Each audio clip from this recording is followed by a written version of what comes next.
که همین اکنون انشاءالله برنامه های بخش آنلاین داریم که انشاءالله شما شاید خاطرین تقریبا چند دقیقه بعد از امکانش هست یک نیم ساعت بعد انشاءالله شما دوستان نهایت عزیز شاهد بودیم که نیم ساعت بعد چه اتفاقات رخ میداد. باز از همکاری تک تک شما دوستان سپاسگزار هستم.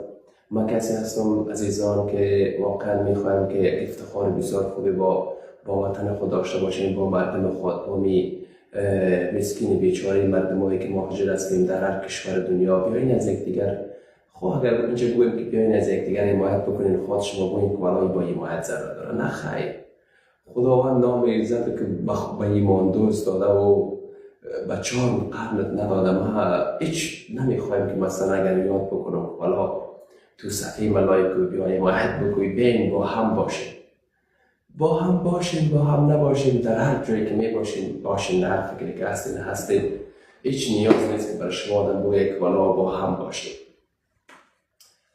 پس انشاءالله الرحمن شاهد ببینین تنها حرکت